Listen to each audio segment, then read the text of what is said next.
Olá! Nesse trabalho a gente vai falar um pouquinho sobre a invalidação da ciência. Nosso grupo é composto por Berta Blumer, Gustavo Diniz, Marcos Lima, Sara Ferreira e Vinícius Chagas.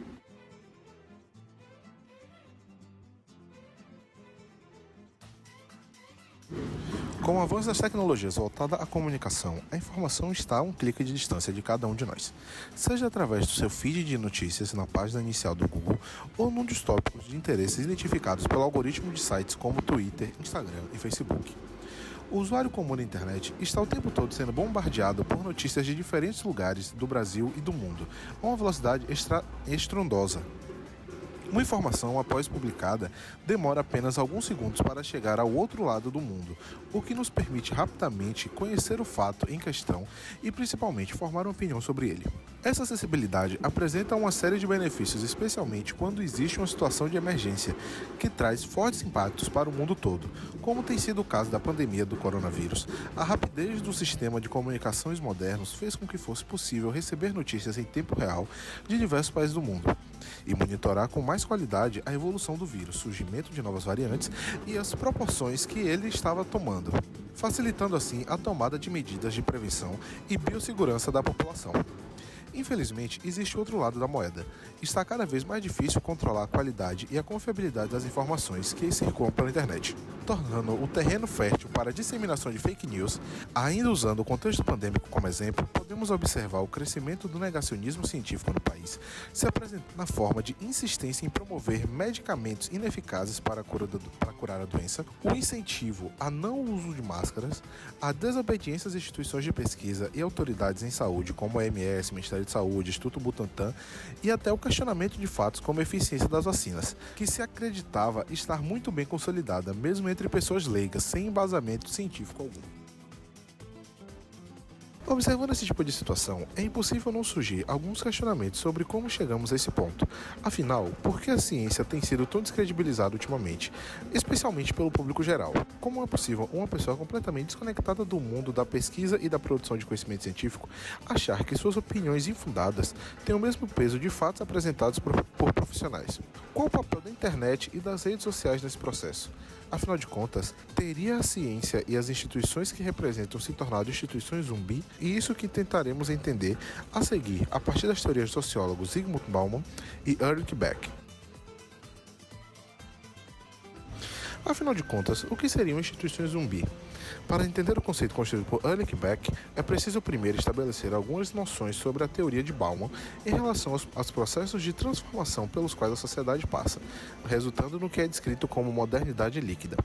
A frase "vivemos em tempos líquidos, nada foi feito para durar", atribuída ao sociólogo, descreve justamente a mudança na natureza dos processos causados pelo capitalismo tardio e intensificada após a Segunda Guerra Mundial, que influencia as relações sociais e econômicas. Bem como os líquidos passíveis de sofrer transformações rápidas e previsíveis, Bauman defende que as nossas relações se tornaram frágeis e maleáveis, que se limitam a conexões superficiais. O que buscamos então seria esse prazer momentâneo, sem necessidade de ligação duradoura, valorizando mais a quantidade do que a qualidade. Uma vez que existe o conceito de modernidade líquida, existe também a modernidade sólida, que seria a rigidez das nossas relações sociais, que se movimentam de uma maneira mais lenta, gerando um certo sentimento de segurança e previsibilidade. Porém, na segunda metade do século XX, com as novas tecnologias e a globalização, o mundo foi sendo diluído, substituindo a coletividade em que se vivia pelo individualismo. Partindo deste conceito, Ulrich Beck descreve então as instituições zumbis. Instituições que um dia foram extremamente relevantes para agitar o comportamento da sociedade e estabelecer as normas sociais vigentes, mas que agora têm perdido cada vez mais o seu poder por causa das rápidas mudanças impostas pelo modelo de sociedade líquida no qual estamos inseridos. Este fenômeno se dá a partir da observação do comportamento reflexivo da sociedade, ou seja, a tendência que temos de imitar as atitudes de nossos pares. O grande fluxo de informações ao qual estamos expostos hoje em dia, através das redes sociais, por exemplo, intensifica ainda mais esse processo de zumbificação.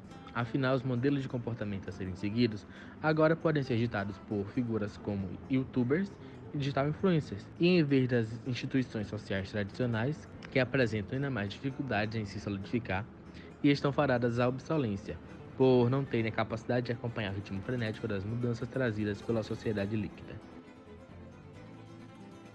Durante os últimos 2 anos de pandemia, podemos observar o crescimento assustador de uma onda de negacionismo científico, no contexto mais importuno possível.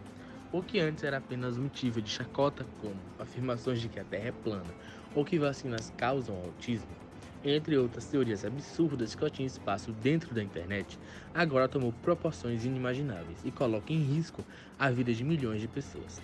A desinformação sobre o coronavírus, vinculada através das redes sociais, tem sido extremamente difícil de se combater, pois além de ser reforçada por chefes de Estado e figuras influentes, existe pouco ou nenhum controle sobre o fluxo dessas informações falsas.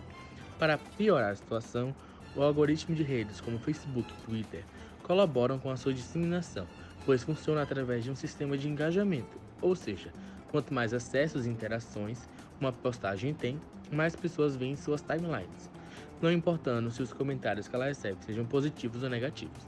Conteúdos controversos e polêmicos, especialmente, se aproveitam desse funcionamento e acabam tendo um alcance enorme de forma muito rápida.